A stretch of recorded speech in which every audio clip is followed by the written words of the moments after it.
merci de m'avoir convié pour vous parler de cette révolution que nous vivons dans le domaine des neurosciences, car les techniques de traitement de l'AVC sont en train d'évoluer. Donc une révolution dans la prise en charge des AVC avec... il faut que je mette le mot parce que c'est un petit peu petit.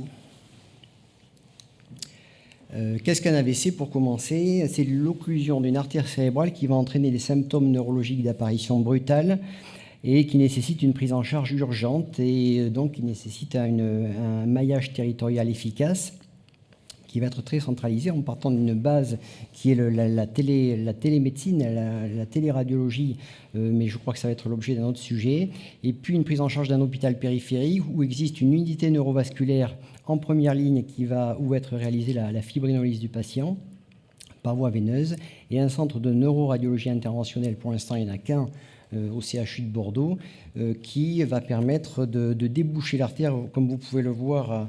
Alors je ne sais pas si... Ouais, c'est ça, j'ai un pointeur. Là, vous avez une artère sylvienne qui est occluse et qui va être recanalisée par cette technique que je vais vous montrer très brièvement. On voit sur le scanner réalisé en urgence qu'il existe un défaut de perfusion de tout l'hémisphère gauche, de tout le territoire en aval de cette artère sylvienne qui va pouvoir bénéficier donc d'une recanalisation. Et on vit une révolution car le nombre de patients en jeu est très important, peut-être pas tout à fait comparable au nombre de patients qui font des infarctus, mais on est dans le même type de pathologie. Voilà, très brièvement, il s'agit de monter au niveau de l'artère cérébrale, des différentes artères cérébrales ou un caillot à migrer, un système pour rattraper ce caillot. Il peut s'agir d'un gros aspirateur, d'un gros tuyau qui va aspirer le caillot, ou bien d'une petite épuisette, comme vous pouvez le voir, qu'on appelle un stent retriever, qui va permettre de récupérer ce thrombus. Le paramètre temps est essentiel puisque, comme vous pouvez le voir sur ce schéma, au bout de 6 heures, l'affaire est pliée. C'est-à-dire que les bénéfices que l'on va pouvoir tirer de la recanalisation va disparaître au profit ou aux dépens d'un risque accru de transformation hémorragique de cet accident vasculaire cérébral. Donc il faut faire très vite. Et on a l'habitude de dire « time is money », mais là, dans notre discipline, c'est plutôt « time is brain ». Le temps, c'est du cerveau économisé. Donc, il est très important d'agir très rapidement, d'où l'importance de cette prise en charge structurée.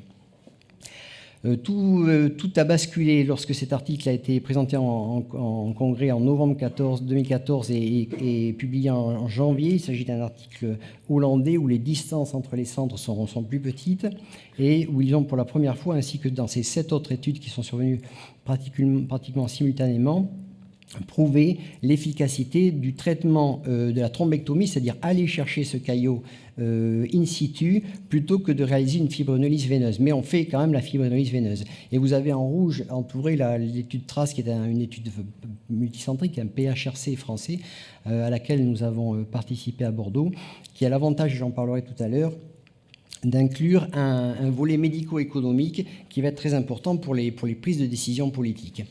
On voit sur ce schéma très rapidement que le nombre de patients qui va s'en sortir avec des moindres signes neurologiques, avec un meilleur pronostic neurologique, est bien supérieur dans le bras des patients qui ont eu une fibrinolyse veineuse plus la thrombectomie mécanique par rapport au bras où le patient a juste été traité par fibrinolyse veineuse.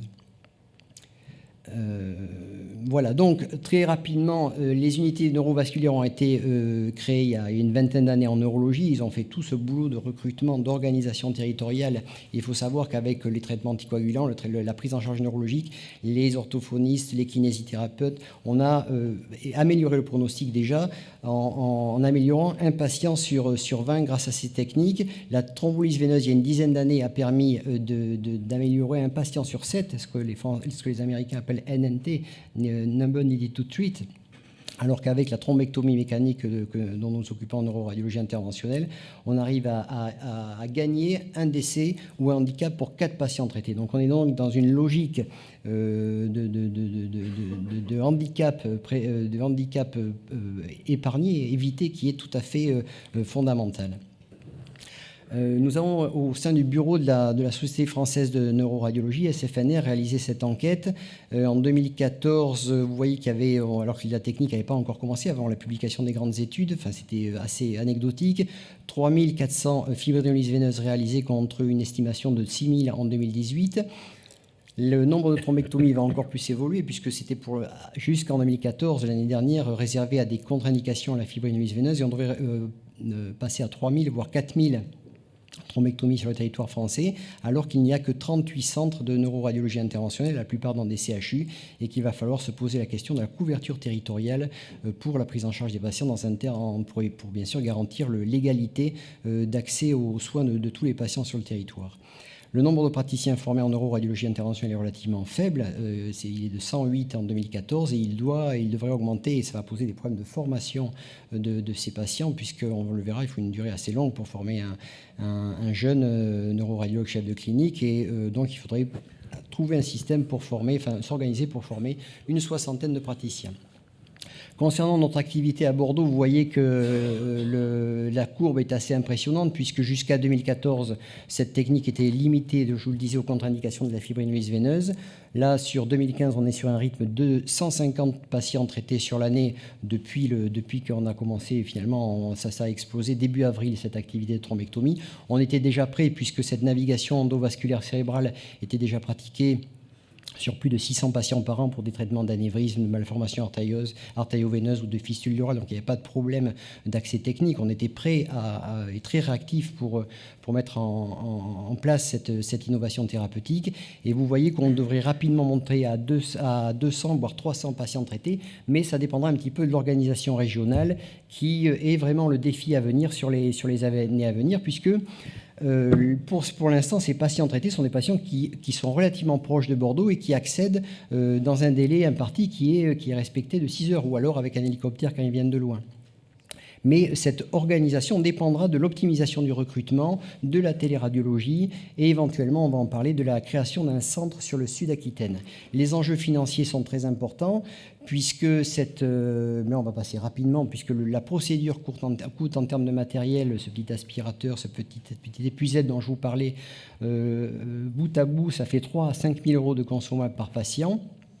Sans dispositif implantable, donc sans remboursement en sus du forfait de journée.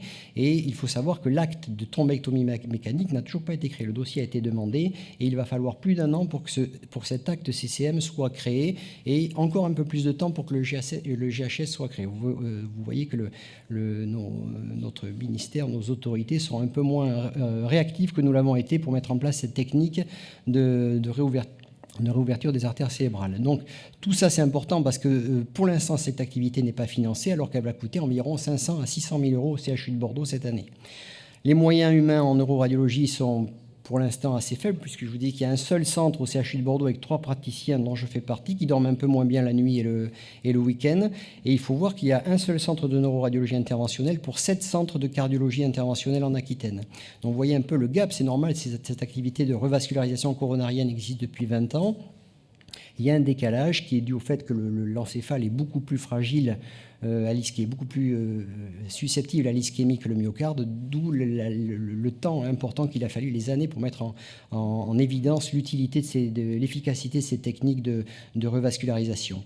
Et la mise en place d'une astreinte de neuroradiologie interventionnelle est essentielle. Elle est déjà en place pour traiter les AVC, mais elle nécessite une prise en charge. J'ai vu qu'il y avait des anesthésies dans la salle, la prise en charge d'une permanence anesthésique qui est essentielle, et également de manipulateurs radio, sans qui on est bien désœuvré puisqu'on a l'habitude de travailler avec eux dans la journée et curieusement la nuit on est tout seul pour faire cet acte, donc on perd du temps et c'est une logique un peu bizarre que de ne pas avoir les mêmes moyens la nuit, parce qu'on peut comprendre, mais en fait c'est déjà plus difficile et en plus on est moins nombreux. La phase d'évaluation de 3 ans est essentielle et la question principale en Aquitaine, et on va venir avec une petite carte, faudra-t-il centraliser sur Bordeaux cette activité ou créer un centre en Sud-Aquitaine? Et il y a également un audit de nombre de praticiens à former pour s'assurer de l'égalité d'accès aux soins. Je passe très rapidement sur les décrets en vigueur qui chapeautent cette activité de neuroradiologie interventionnelle, car c'est une activité qui coûte très cher, et la formation d'un praticien qui dure 3 ans de clinica. J'en arrive au point principal. L'étude française possédait un volet médico-économique qui est en cours d'analyse et qu'on attend avec impatience, et est sorti dans la littérature américaine la semaine dernière le premier article faisant état de l'impact médico-économique. Je ne vous en ai pas parlé, je vous ai pour l'instant juste dit que ça coûtait cher, mais il faut savoir que dans ce modèle statistique, à partir des 5 plus grosses études publiées, les Anglais évaluent qu'un patient traité coûtera par thrombectomie, et qui donc aura un bien meilleur pronostic neurologique, coûtera 11 000 $ de moins qu'un patient en moyenne qui n'a pas été thrombectomisé, qui aura de plus grosses séquelles neurologiques. Et à long terme, il est très clair que l'efficacité, l'impact médico-économique de ces techniques de revascularisation est essentiel. Il s'agit d'une économie énorme pour la société. Et vous comprenez que le problème, c'est que pour l'instant, ça coûte très cher à l'hôpital, sans aucun gain en termes d'activité, puisque l'acte n'est toujours pas coté. Mais bon, il faut espérer que dans un an, tout ça sera régularisé et qu'on pourra financer cette activité. Donc voilà, parce que tous ces AVC coûtent très cher en termes de durée d'hospitalisation, de rééducation, d'hospitalisation à domicile, de reprise du travail. Et il est essentiel de pouvoir très vite évaluer ce gain médico-économique. Nous avions, au sein du bureau de la Société française de neuroradiologie, j'en ai pour 2 minutes, fait une enquête nationale avec, vous voyez, des outils ultra modernes. Et pour chaque centre, pour chaque unité neurovasculaire, il y en a 128 en France où sont pris en charge par les neurologues ces AVC. On a étudié la distance, le temps de transport et le moyen de transport, camion ou hélicoptère, de chaque UNV vers chaque centre de thrombectomie en neuroradiologie interventionnelle à la CHU, le nombre de fibrinolyses veineuses de thrombectomie réalisées en 2014, l'estimation pour 2015, et le nombre de titulaires dans chacun des centres avec le nombre de jeunes médecins en formation. Voilà, on a donc dressé un tableau tout à fait précis au niveau national de nos moyens et de l'activité.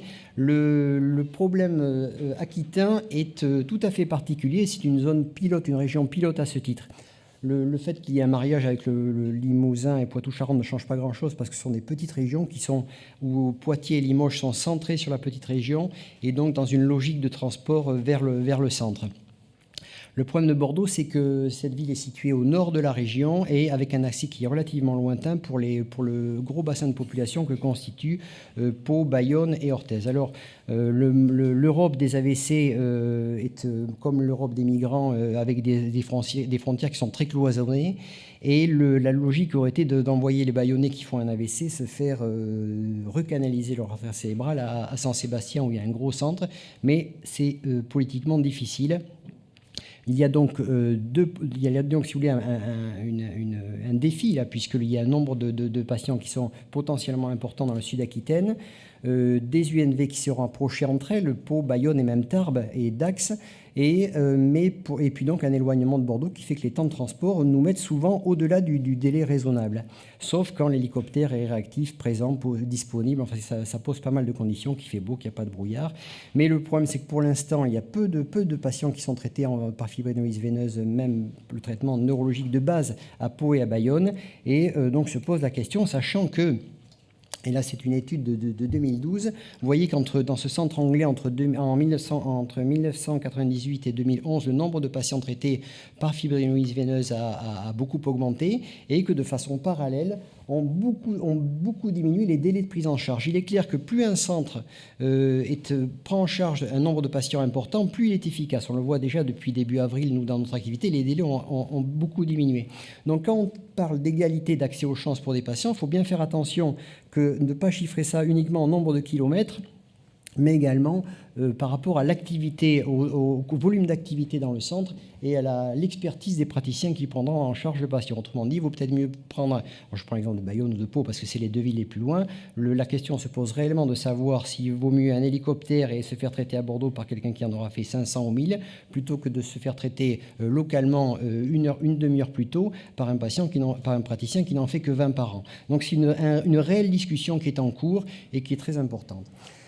Donc en conclusion, 3 objectifs: optimiser le circuit patient avec la téléradiologie, mais ça va être le sujet d'un prochain topo, parfaire les maillages régionaux, soit par hélicoptère, mais il va falloir investir parce que pour l'instant il n'y a clairement pas assez d'hélicoptères Et ça, c'est une question. J'aurais bien aimé que M. Chandernagor reste pour écouter mon topo. J'étais très déçu de le voir partir parce qu'on a de nombreuses réunions au sein de la direction du CHU, mais également avec l'ARS, parce que c'est clairement une problématique régionale. On va l'obliger à regarder le film, monsieur. Voilà, ça on va lui envoyer le PowerPoint. Ouais. Donc il faut également, pour ce qui concerne le CHU, et là mon voisin est tout oui à ce que je vais dire, créer une filière d'accueil dédiée aux AVC, parce que vous comprenez bien que ça va être une grosse perte de chance pour le patient d'être mélangé au patient qui vient de prendre un coup de couteau, à l'autre qui a une fracture du col du fémur. Il est vraiment nécessaire d'avoir une filière d'accueil dédiée à AVC pour pas qu'il y ait de perte de temps dans l'accueil des patients, avec une IRM neurovasculaire qui est déjà votée, financée, mais qu'on attend depuis maintenant 2-3 ans, mais qui arrive l'an prochain, semble-t-il. Et dans la suite logique, une salle d'angiographie, une salle de cathétérisme aux urgences pour pouvoir être accessible 24 heures sur 24, 7 jours sur 7, avec toute l'équipe d'anesthésie à proximité. Il faut décupler nos capacités de formation, créer les postes dédiés, car ce sont les Bordelais qui auront ce rôle de référent régional, soit pour étoffer l'équipe bordelaise, soit pour créer des satellites à Pau, Bayonne, sur des pôles d'activité suffisants en termes de volume de patients.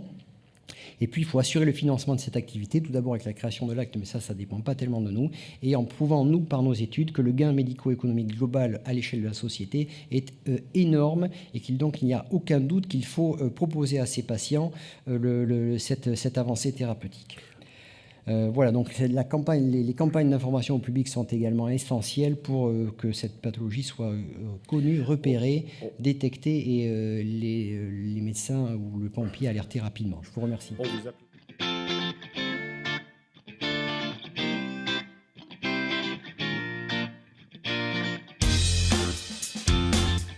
Mon topo, vu le thème, va être assez concret. C'est-à-dire c'est la prise en charge des patients en téléradiologie. Je donnerai quelques pistes par rapport à mon expérience sur le problème de territorialité, mais l'idée du topo était quand même de préciser comment on prend en charge un patient en téléradiologie.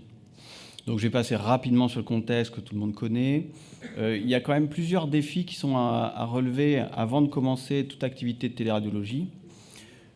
Ensuite, on passe au déploiement, c'est-à-dire tout ce qui se passe avant l'acte, le fonctionnement de la téléradiologie, et puis on parlera rapidement des avantages et des limites de cette pratique. Donc le contexte, je passe. 9 fois sur 10, c'est un problème démographique avec un manque de radiologues, des établissements de santé qui sont en zone rurale, qui ont des difficultés de recrutement. Il y a des principes fondateurs. C'est un acte médical à part entière, ce n'est pas une forme dégradée. Et de ça découlent des responsabilités juridiques des professionnels qui sont inchangées, mais qui sont en fait partagées. Et l'idée, c'est de savoir qui fait quoi. Et donc tout ça doit s'écrire très précisément dans des conventions médicales. La téléradiologie, de par mon expérience, elle doit être de proximité au maximum. C'est-à-dire que plus les médecins sont proches du site émetteur, moins il y a de médecins qui interviennent sur le site émetteur, mieux ça marche. Évidemment, il y a des problèmes de besoins, de ressources à mettre en adéquation. Et si vous n'avez pas assez de ressources, il faut savoir passer à un niveau supérieur, à un niveau régional, notamment pour tout ce qui est permanence de soins. Le cadre législatif, je vais passer aussi rapidement. Il y a plusieurs lois qui sont sorties durant ces dernières années, un guide de bonne pratique du G4 et les ARS qui émettent des chartes régionales. Donc les défis, l'objectif, c'est quand même de maintenir l'offre de soins pour les patients. Ça passe par une intégration dans le contexte médical local existant.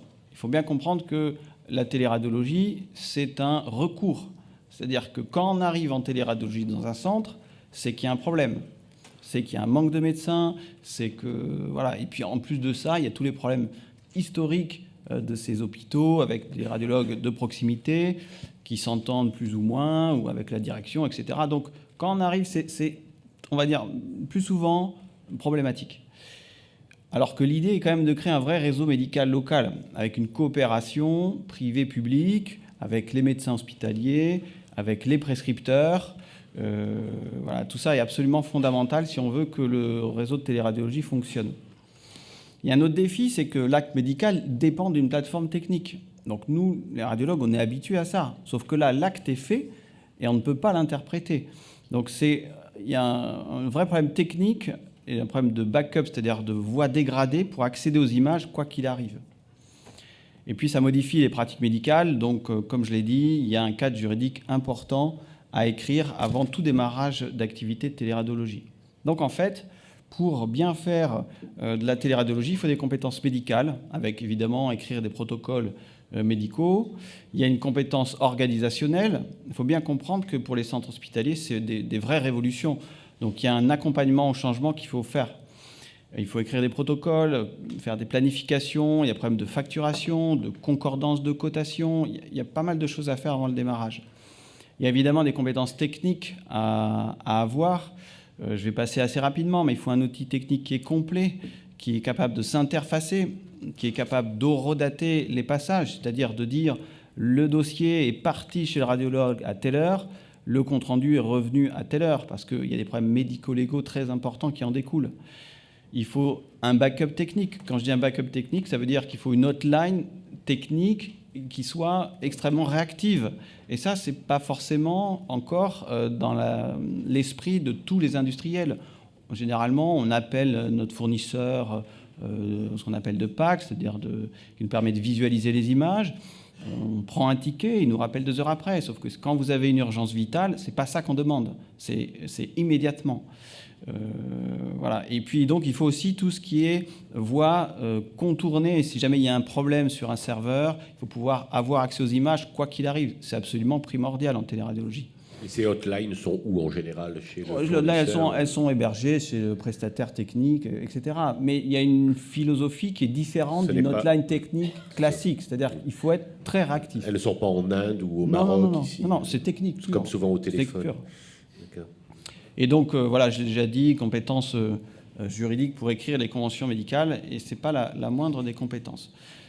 Donc, avant le début de l'activité, on va déployer. Donc, comment ça se passe ? On crée un groupe de travail, parce que l'idée, c'est d'investir tout le monde dans la plateforme de télémédecine. Donc, il faut les médecins urgentistes, il faut les radiologues hospitaliers, les libéraux, il faut un manip, une secrétaire référente, parce que tout le monde intervient. Il faut un DSI, et puis on nomme un téléradiologue référent, c'est-à-dire le groupe de travail va pouvoir l'appeler s'il y a telle ou telle difficulté pour pouvoir faire avancer les choses. Ce groupe de travail a comme objectif de faire des réunions préparatoires et de faire un audit du service d'imagerie. Il faut quand même bien comprendre que 8 fois sur 10, on arrive dans des centres hospitaliers qui sont dans des zones rurales où il n'y a pas une organisation médicale fantastique. Donc, il faut bien prendre toutes les habitudes du centre hospitalier, voir les besoins, et puis de là découlent des protocoles. Donc, évidemment, des protocoles médicaux, scanner, IRM, etc. Il y a des protocoles d'information patient. Il faut leur expliquer qu'ils vont avoir un acte en télémédecine. Il faut qu'ils aient un consentement, c'est-à-dire qu'il faut qu'ils signent leur accord, comme quoi ça va être téléinterprété. Il faut un protocole de surveillance des injections de contraste qui doit être validé en CME par une convention médicale. Il y a des protocoles de demande d'urgence, des protocoles de prescription, des protocoles de parcours patient, si c'est un externe, un hospitalisé qui vient des urgences. Enfin, voilà, je n'ai pas le temps de détailler tout ça, mais il y a beaucoup de choses à écrire avant le démarrage d'une activité de téléradiologie. Ce qui est bien aussi, c'est de faire des formations médicales continues avant le démarrage. L'idée étant toujours de créer un maillage local en faisant participer les médecins de l'hôpital, les médecins prescripteurs de ville, faire participer le prestataire technique qui peut présenter comment ça va fonctionner.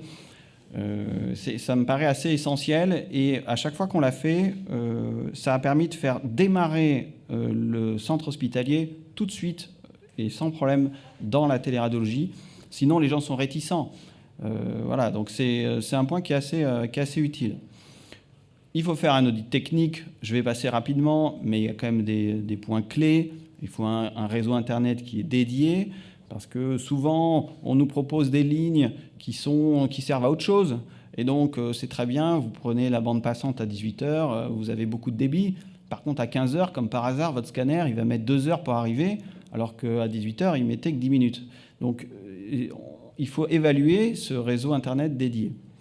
Ensuite, on va former les équipes, médicales, paramédicales, ça c'est classique. Il va y avoir une installation technique, un interfaçage avec les systèmes d'information, tout ce qui est système d'interprétation. Il faut bien comprendre qu'il y a des environnements techniques qui sont très différents entre les différents centres hospitaliers, les cliniques, les cabinets. C'est assez utopiste de croire que du jour au lendemain, on aura tous un même système unique. Donc le fonctionnement, voilà, très simplement, vous avez voilà, les études qui sont faites au centre hospitalier. Ils envoient ça généralement plutôt sur un data center qui envoie les images sur le site d'interprétation. Donc soit les radiologues ont leur propre outil d'interprétation, soit l'outil est porté par le data center, ça dépend un petit peu des prestataires techniques. Le radiologue interprète, fait une signature électronique, le dossier repart et revient au centre hospitalier. C'est assez simple. Donc on va voir ça un petit peu en détail. Donc le patient appelle, on lui donne sa fiche d'information de téléradiologie, on lui donne sa fiche de consentement du patient, on lui donne tout ce qui est ordonnance classique, de contraste, de prémédication. Et puis, une fois qu'on a fait le planning, eh bien, on peut transmettre ce programme au téléradiologue qui peut contrôler les indications en amont de l'activité. Il peut donc protocoler les examens s'il accepte les indications.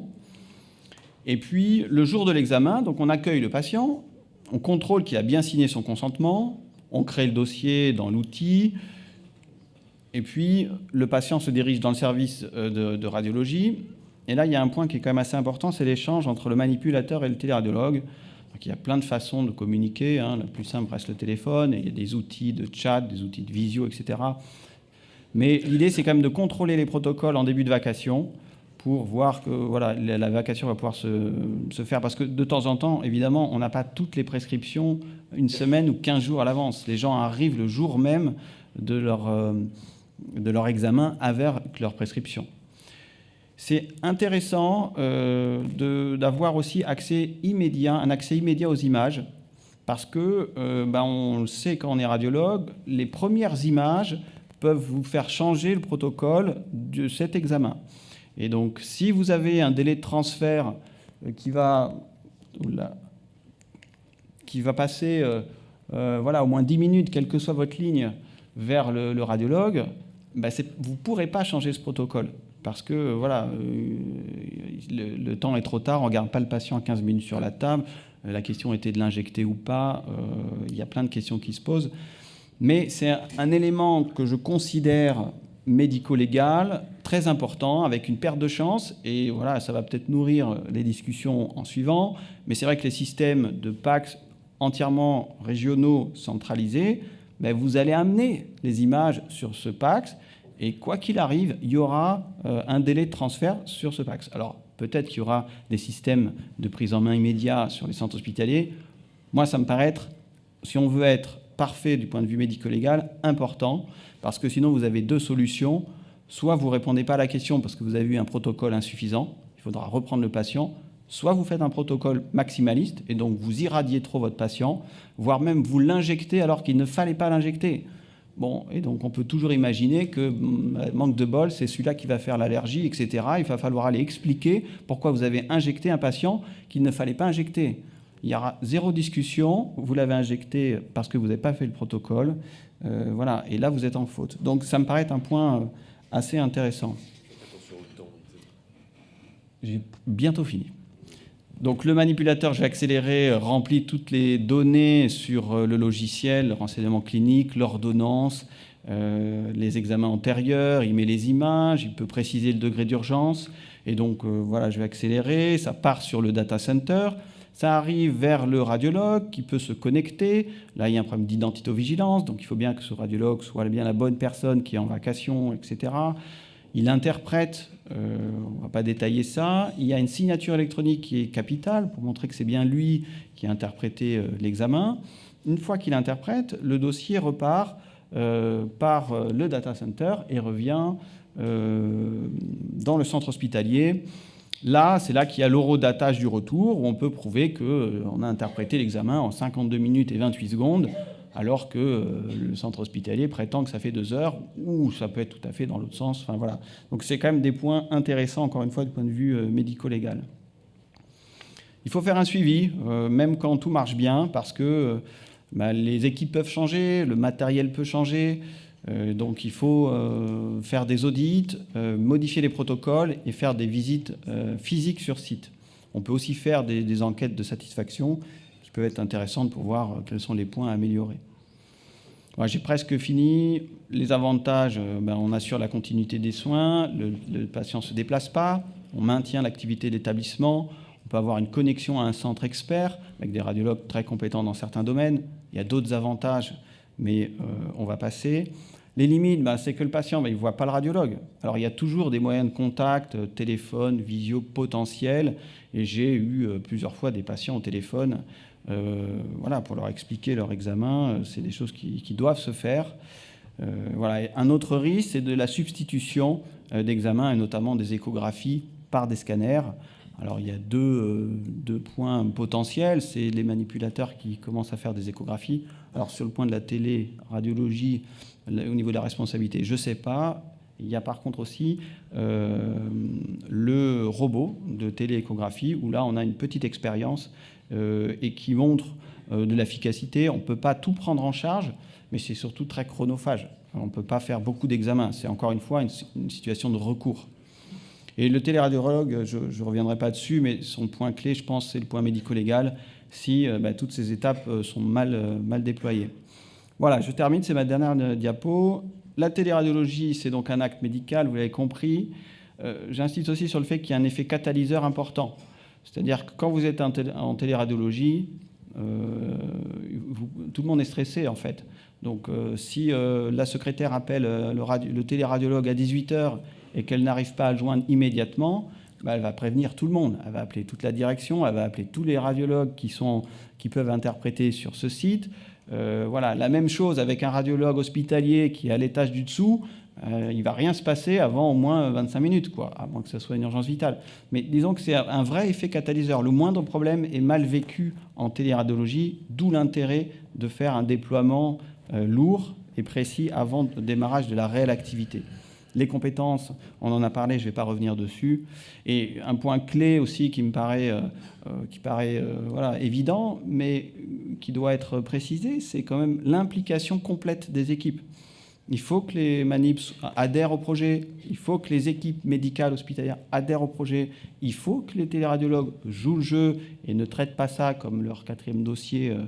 Ça me paraît aussi être important, ça demande des qualités qui vont au-delà de la radiologie classique. Bon, en tout cas, bravo. On vous applaudit parce que...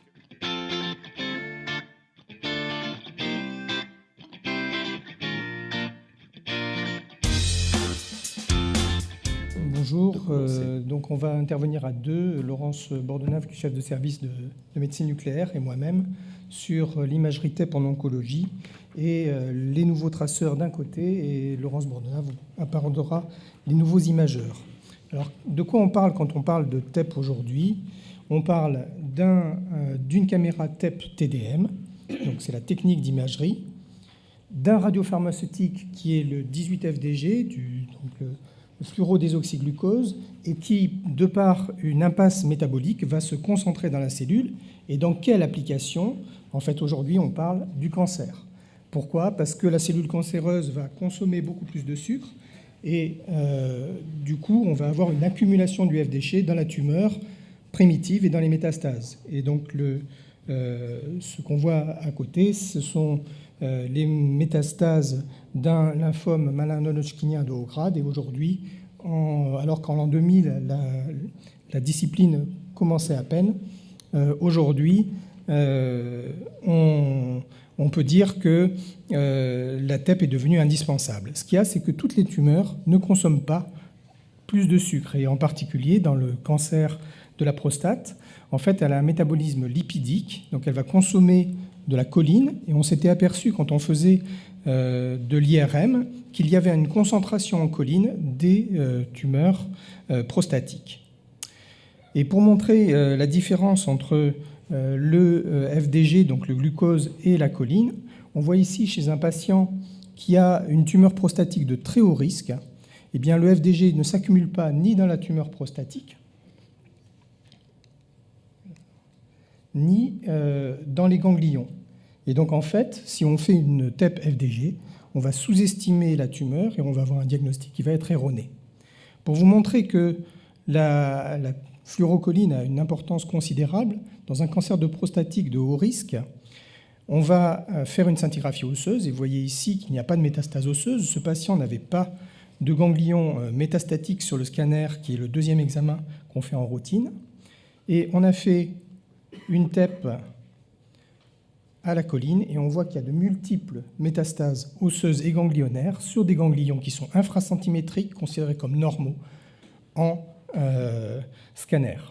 Donc vraiment, la fluorocholine est le traceur adapté au cancer de la prostate. Donc le problème, c'est la diffusion de ce traceur. La fluorocholine, elle est difficile, la diffusion du traceur, que ce soit en France, que ce soit en Aquitaine, et je dirais même encore plus en Aquitaine que dans les autres régions.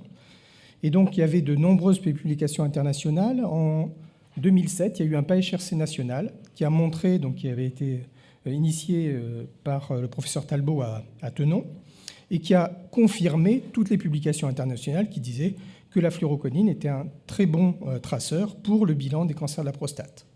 Il y a une AMM qui a été obtenue pour la fluorocholine en 2010 pour la recherche des métastases osseuses du cancer de la prostate à haut risque. Néanmoins, la diffusion territoriale est extrêmement difficile. On a obtenu le traceur à Bordeaux seulement en 2013, et puis il n'y avait pas de financement. Or, une dose de fluorocholine, c'est 2 000 € pour le transport et 1 200 € la dose. Alors, si on avait attendu 2013, eh bien, on n'aurait pas utilisé ce traceur.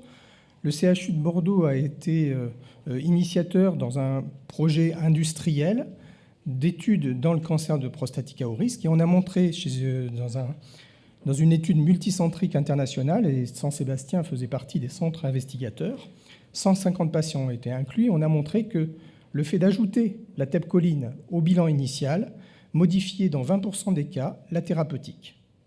Donc, pendant ces années, donc jusqu'à 2012, on a acquis une certaine compétence. Les urologues ont été convaincus de l'intérêt de cette molécule. Les patients ont été mieux traités. Certains n'ont pas été opérés quand ils étaient métastatiques. Néanmoins, aujourd'hui, on est toujours en attente d'une AMM ou d'une extension d'AMM dans le bilan du cancer initial. Et puis, il faut trouver un financement pour essayer de faire bénéficier les patients de cette molécule. Donc, au CHU de Bordeaux, on a demandé un budget innovation qui nous a permis, sous la nécessité de faire une étude d'impact, de pouvoir faire bénéficier seulement 8 patients par mois de cette technique. Et donc, on a fait cette étude d'impact sur 1 an. Et ce qu'on a montré, et ça a été publié à la fois sous forme d'une communication orale au Congrès français de médecine nucléaire, mais aussi d'un papier au JU ASCO en 2015. Et on a montré que dans un cas sur 2, on modifiait le traitement du patient quand on le sélectionnait de façon importante. Autrement dit, cette technique et ce traceur doit être développé, et actuellement, il y a simplement l'Institut Bergonié et le CHU, et simplement pour 16 patients par mois qui peuvent bénéficier de cet examen.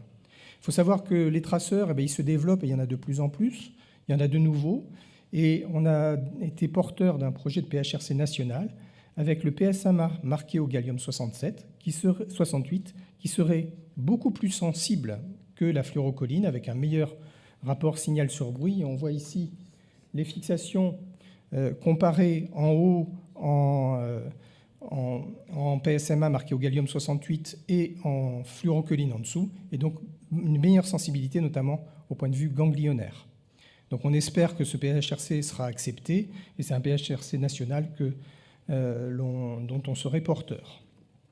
Et puis, à côté de ces nouveaux traceurs, alors je vous ai dit, les plateformes pour faire du gallium, ça coûte très cher, ça nécessite un synthétiseur, ça nécessite un radiopharmacien pour contrôler les molécules, ça nécessite des techniciens pour synthétiser la molécule, donc ça a aussi un coût, et ce n'est pas tous les services de médecine nucléaire qui pourront le faire.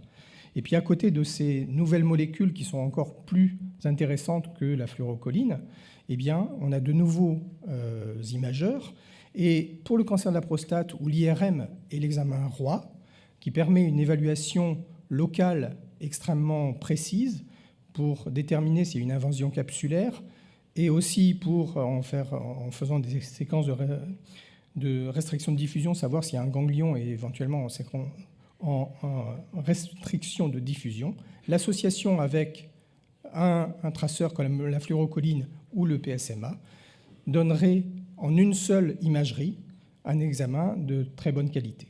Et donc là, c'est un peu le passage entre moi et Laurence Bordenave qui va vous parler de ces nouveaux images. Bien, donc vous avez compris, la transition, la médecine nucléaire et l'innovation en médecine nucléaire, elle passe autant par la mise au point de nouveaux médicaments radiopharmaceutiques, ces produits radioactifs que l'on injecte, que par l'évolution des équipements. Bon, vous l'avez peut-être compris ou vous le savez déjà, hein, la technique, l'imagerie hybride TEP-TDM dont viennent vous parler le docteur de Clermont est aujourd'hui essentielle dans le domaine de la cancérologie et on ne pourrait plus s'en passer. Elle a été installée au CHU en 2004 maintenant. Donc là, ce dont il s'agit maintenant dans l'évolution des équipements, c'est le couplage d'informations, c'est-à-dire une toute nouvelle imagerie hybride qui a vu le jour il y a quelques années et commercialisée il y a tout juste 5 ans. Et comme le montre cette diapositive, alors je ne sais pas où est le laser. Ah ben là, voilà. Donc ici, il s'agit d'un couplage d'informations entre des informations morphologiques et fonctionnelles de l'IRM d'une part et des informations moléculaires et métaboliques de la TEP d'autre part, notamment grâce à l'utilisation de médicaments radiopharmaceutiques.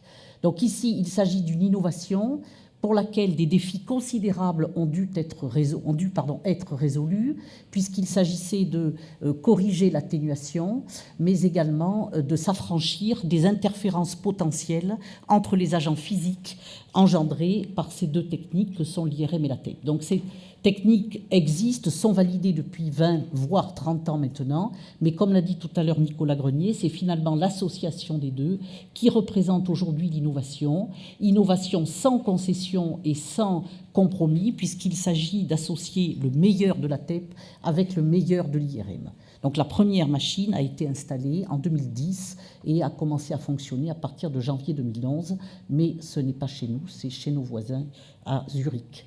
Donc voilà ici le cas d'une jeune fille de 11 ans atteinte d'un gliome de bas grade, ce qui vous montre ici l'imagerie IRM de diffusion, ici la carte ADC, la cartographie du coefficient de diffusion apparent, et ici la fusion entre une imagerie T1 et une TEP réalisée avec la fluorocholine comme médicament radiopharmaceutique, avec une hyperfixation de la tumeur au sein de laquelle on voit des hétérogénéités. Vous voyez l'expansion de la technique. En 2012, seules 2 études rapportaient un tout petit nombre de patients. En 2015, c'est 25 études lorsqu'on croise les mots-clés de TEP-IRM, de cerveau et de tumeur. Alors, aujourd'hui, la littérature s'accorde à reconnaître 5 grands domaines d'indication. La neuroimagerie, on vient d'en parler pour caractériser les tumeurs cérébrales, mais également les démences neurodégénératives, le bilan préchirurgical des épilepsies. Qu'est-ce qui est intéressant dans ce domaine ? Eh bien, c'est de dire que pour les tumeurs cérébrales, pour ce qui est des tumeurs cérébrales, la combinaison TEP-IRM permet d'aller au-delà de la visualisation qui était de toute façon excellente avec l'IRM, mais permet d'étudier la différenciation tissulaire des tissus, des tumeurs, et de mettre en évidence des régions hypermétaboliques, là où il y a une restriction de diffusion et une hypercellularité sur les images IRM. Donc il y a des applications dans les démences neurodégénératives, en bilan préchirurgical. Alors la TEP-IRM est une technique qui est longue, j'aurai l'occasion de le redire. Elle est quand même plus rapide que si l'on réalisait les 2 modalités indépendamment. Et c'est intéressant pour des patients qui sont peu coopérants, qui ont des troubles du comportement ou bien qui nécessitent une sédation, voire une anesthésie. Des indications également en oncologie. J'avais prévu, en oncologie pelvienne, j'avais prévu de vous montrer des exemples de cancer du rectum de gynécologie, mais on va les passer pour aller tout de suite à une application ORL. Et puis, ce qui est incontestablement majeur dans cette innovation, c'est la réduction dosimétrique. Ça a été abordé par les orateurs précédents. Réduction dosimétrique, notamment en pédiatrie. Et là, les intérêts de cette association de 2 images pour faire de l'imagerie hybride, c'est une meilleure définition et caractérisation régression tissulaire, c'est d'apporter un complément d'information, des solutions diagnostiques et de combiner, de voir si les zones de restriction de diffusion correspondent à des hypermétabolismes. Mais attention, le biais dans lequel il ne faut pas tomber, c'est que du fait de la réduction dosimétrique, on aurait tendance à multiplier les séquences, à faire des séquences redondantes, et c'est vraiment ce dont il faut se méfier dans ces nouvelles techniques. Le confort du patient, vous le comprenez, est essentiel, puisque finalement on réalise en un seul temps une imagerie qui combine les deux modalités. Je ne parlerai pas des domaines cardiologiques et musculo-squelettiques, parce que nous n'avons pas le temps. Alors, j'avais prévu de vous montrer un cancer du col, mais je passe. De vous montrer également un méningiome de la base du crâne. Et là, ce que je vais simplement dire, c'est que j'attire votre attention sur le fait que le fameux médicament radiopharmaceutique, c'est-à-dire le produit radioactif que nous injectons, varie. Ici, il s'agit du fluorodésoxyglucose dont a parlé Henri de Clermont. Ici, il s'agit de nouveaux traceurs qui sont des analogues de la somatostatine et qui vont se fixer sur des récepteurs particuliers, ce qui en fait de la médecine personnalisée, puisqu'on est capable d'aller voir à l'échelle moléculaire ce qui va se passer. Donc je passe rapidement là-dessus, je passe sur le cancer du rectum, et quand même je ne peux pas résister à vous montrer ici ce cancer ORL pour lequel on voit plusieurs foyers hyperfixants sur cette imagerie TEP. On voit ici un hyposignal au bout de la flèche qui correspond à cette adénopathie. On voit ici un hypersignal en T2. Et ce qui est intéressant, c'est de voir la restriction de diffusion ici, alors que cette lésion est hypermétabolique. Donc là, on est parfaitement dans la combinaison et dans la plus-value de la combinaison de cette imagerie hybride. Alors, il m'a semblé intéressant, parce que toute innovation a forcément ses détracteurs et ses partisans, il m'a semblé intéressant de vous donner quelques arguments du contre, du pour, en sachant qu'aujourd'hui, les choses ne sont pas tranchées. Dans le domaine des détracteurs, eh bien, les questions que l'on entend ici ou là dans les congrès et dans les communautés d'imageurs, c'est à quoi bon gagner quelques millisieverts en oncologie si la durée de vie des patients est réduite et s'ils ont déjà eu de multiples examens irradiants. Est-ce qu'il y a un intérêt clinique? Est-ce qu'on n'est pas devant un effet de mode? Parce que finalement, on a résolu une prouesse technologique en combinant et en s'affranchissant des écueils des deux modalités. Mais finalement, est-ce qu'on n'aurait pas mis la charrue avant les bœufs? C'est-à-dire accomplir la prouesse et secondairement, regarder à quoi ça peut servir. Donc tout ça, c'est vraiment ce que l'on entend. La TEP-IRM est un examen très long, est un examen qui vise et qui souvent voit la multiplication des séquences, mais attention, pendant le même temps, la radioactivité décroît et on est sur des médicaments radiopharmaceutiques de demi-vie déjà courte. Et enfin, est-ce qu'il est nécessaire de faire tout cela s'il existe de bons logiciels de recalage et si on garde finalement les deux modalités à distance? Et puis dans le camp des partisans, eh bien, il y a tous ceux qui ont montré, qui ont publié le fait que de nombreuses indications sont pertinentes pour avoir une supériorité de la TEP-IRM par rapport à la TEP-TDM. Mais la TEP-IRM ne remplacera pas la TEP-TDM, elle est en complément, elle apporte des informations supplémentaires, notamment sur la cellularité des tumeurs et sur cette différenciation des tissus mous, des tumeurs que j'ai évoquées précédemment. Un aspect très intéressant, puisqu'on a parlé tout à l'heure d'ambulatoire, on a parlé également du patient qui viendrait en une seule journée réaliser de nombreux examens, eh bien on est typiquement là-dedans, c'est-à-dire le one-stop shop qui réalise en même temps la TEP et l'IRM de façon simultanée. Et comme autre point important, eh bien l'IRM apporte des solutions physiques que n'apporte pas la TEP en termes de correction de mouvement, de correction d'atténuation et de correction d'effets de volume partiel, mais ça c'est un peu technique. Ce qui n'a peut-être pas été abordé encore, et c'est vraiment important pour notre spécialité, c'est que la formation des médecins doit être vraiment pluri- et interdisciplinaire. Et les médecins nucléaires bénéficient d'une toute petite formation dans leur cursus, mais je crois qu'à Bordeaux, on n'a pas de problème avec cet aspect. Il faudra avoir à co-signer les examens entre médecins nucléaires et radiologues, c'est extrêmement important. De choix des séquences, bien sûr, puisqu'il y a une règle qui prévaut à Zurich chez nos collègues qui ont déjà ce type d'équipement, c'est que le temps global doit rester acceptable, inférieur à l'heure. Et cette règle de Zurich, elle dit que le temps de l'IRM ne doit pas dépasser de plus de 15 minutes le temps de réalisation de la TEP. Si tel n'est pas le cas, eh bien, il ne faut pas réaliser d'imagerie hybride, il faut en rester à l'IRM. Donc la formation médicale est importante et l'information requise pour l'instauration du traitement est apportée par la composante TEP. Alors, les constructeurs, eh bien, aujourd'hui, il y en a 3 qui proposent des machines, 2 qui sont dites totalement intégrées. Ce que j'ai oublié de dire, ce sont les IRM corps entier.